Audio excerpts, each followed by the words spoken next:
y el 21 para Gerard Oviedo. Arranca el partido en el Palacio de los Deportes de Riazor.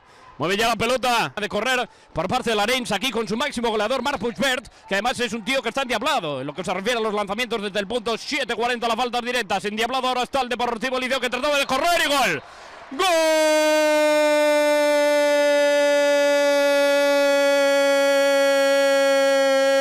Más goles durante este curso 22-23. Recibe la anuencia Carballeira. ¡Gol! ¡Gol!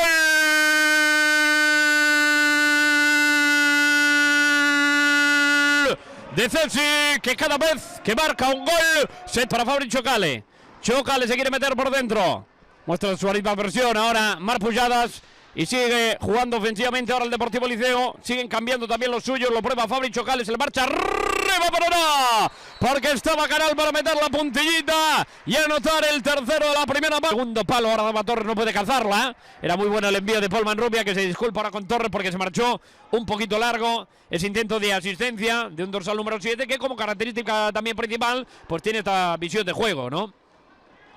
Que siempre le ha hecho inconfundible a Paul Manrubia. Llega el primer gol del Arenys de Munt. Lo acaba de marcar Lluc Vila, que reduce diferencias después de esa internada por la línea de fondo al Deportivo Liceo por 3-1. Pero si bien es cierto que a falta de 1 minuto 45 para llegar al final, ha sido capaz de reducir el equipo del Arenys de Munt, que ahora mismo se sitúa 2 goles, pero a 3 porque va a marcar el primero el Deportivo Liceo. Nada más empezar la segunda. Primera de Dava Torres, intercambio posicionalmente hablando, pero no se entendieron en ese último pase que trazaba Dava Torres y el que propició esta pelota que ahora mismo tiene en su poder el Arenys de Munt. Levantaba y picaba la bola Marc Pujadas y ahora va a llegar el gol del Arenys en una jugada donde ha cogido completamente al despiste, a la defensa. Aquí al club de fans de Dava Torres, ¿o qué?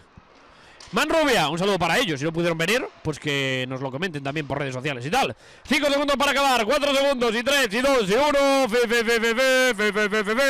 Final del partido.